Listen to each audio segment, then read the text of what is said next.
It is not politics, it is mathematics. You are right, it is not politics, it is mathematics.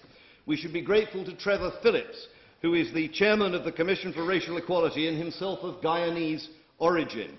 We have to thank him for decontaminating the immigration debate. Not long ago, it was impossible even to mention immigration without the rabid left banging on about racism. And for decades, they stifled any sort of realistic debate.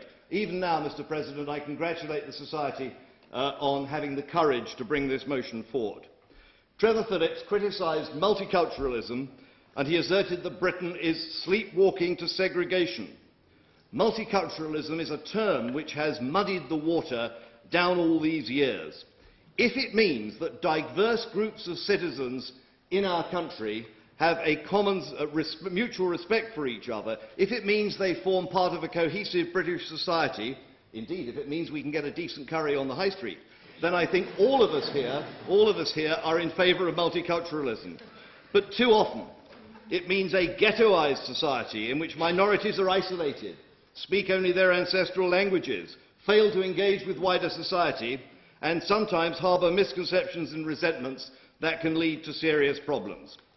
The implication of Trevor Phillips' remarks is that we should promote integration over multiculturalism. Of course, immigrants are welcome to maintain their own cultural values, but they enrich the whole of our society by doing so. But at the same time, we should ask them to speak our language and to engage with the broader values of our country.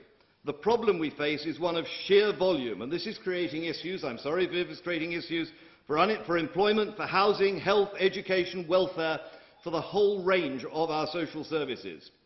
For years, it has been difficult to get reliable figures on employment, but a new report from the Office of National Statistics, and I think our first speaker quoted it as well, has shown that since 2004, when 10 new European accession states joined the European Union, employment of UK-born workers, and I stress UK-born, I'm not raising any issue of race or ethnicity, UK-born workers has dropped by 500,000, and their places have been taken by immigrants. So do I blame the immigrants? Not a bit of it. They have made a perfectly rational decision, and in their position, I too would probably have made the same decision. No, I blame a welfare system that has made it relatively attractive to be unemployed, and a tax credit system that places a marginal tax rate of up to 75% on lower paid workers. I blame an education system that has failed to deliver basic skills, and a benefit system that discourages initiative and validates idleness. As Simon Heffer trenchantly put it, we have an underclass because we had decided to pay for one. After employment, let's think about housing. The government plans to build 3 million homes in the next 12 years. Credible estimates from the think tank Migration Watch suggest that around 30% of these houses are needed for immigrants. Together with their associated infrastructure, they will eat up many square miles of our countryside. Britain is already one of the most densely populated countries in Europe, and the environmental consequences, I'm afraid, Viv, would be disastrous of that sort of growth. Indeed, the pressure group Optimal Population Trust has suggested that the sustainable maximum population in this country might well be as low as 30 million. I'm not agreeing with them, I'm giving you an opinion. Question. Are you aware that the Optimum Population Trust is now arguing that crisis and recession is a good thing because it might mean more people will die? And they have openly stated that. No, I'm not aware of that. What I'm doing is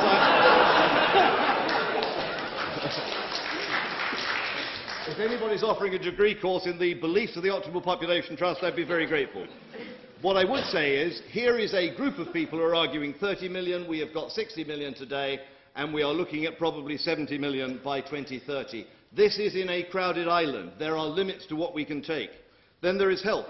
The sheer numbers add to the demand on our health service, and at the risk of infuriating the old left, let me say that certain groups, and I stress certain groups of immigrants, do indeed bring in higher rates of various communicable diseases than the existing population, especially tuberculosis, HIV and hepatitis B. There's the issue of health tourism. A colleague of mine in the European Parliament used to be a psychiatrist, and you may well think that it's a good thing that we have a psychiatrist in the European Parliament.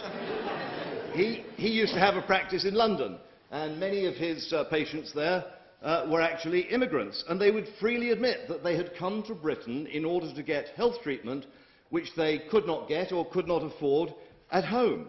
It may give us a cosy, self-righteous feeling to think we are providing healthcare to the world, but the question arises how long the taxpayer is going to stand for it. We have similar problems in education.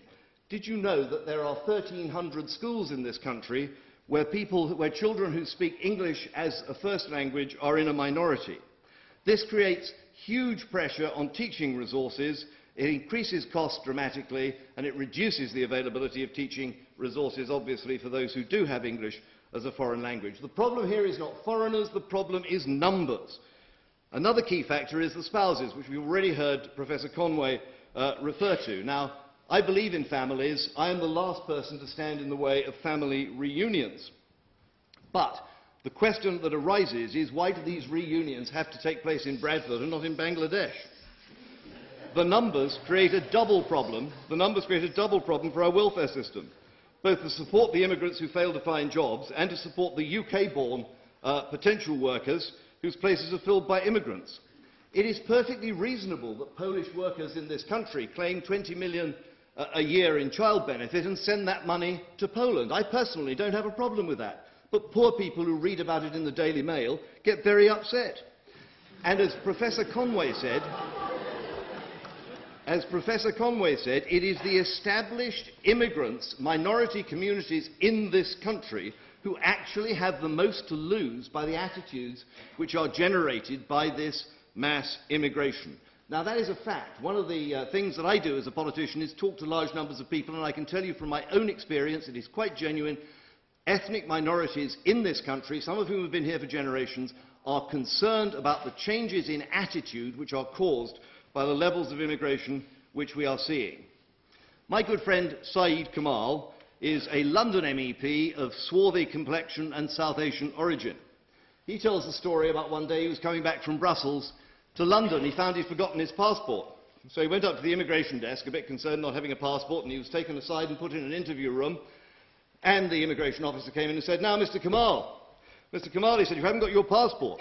Never mind, welcome to Britain. Here are temporary papers. Here's a work permit. Here's a national insurance number. Here's a hotel voucher. Let us know if you need a car and we'll see if we can fix you up with one."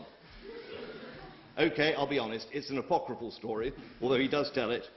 But the fact that such urban myths are going around illustrates the point that I am making. If that is what people believe, we have a serious problem, and those myths are driven by high levels of population. On a point of information. But hang on, no, you've got a lady first. If it's a myth, then it's not driven by the high levels of population. If it's a myth, then surely the problem is like not educating people rather than like not having any immigrants. I don't really understand the argument there. Let me explain myself more clearly then. The problem is that perceived high levels of immigration, and indeed real high levels of immigration, are driving concern amongst many people. It creates fear for social cohesion, it creates fear for jobs. Those fears are damaging our society and damaging social cohesion in our society.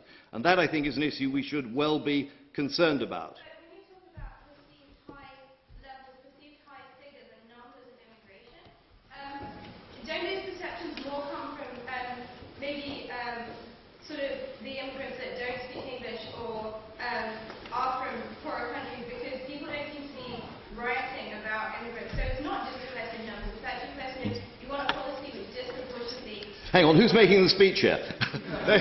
May I respond to that point?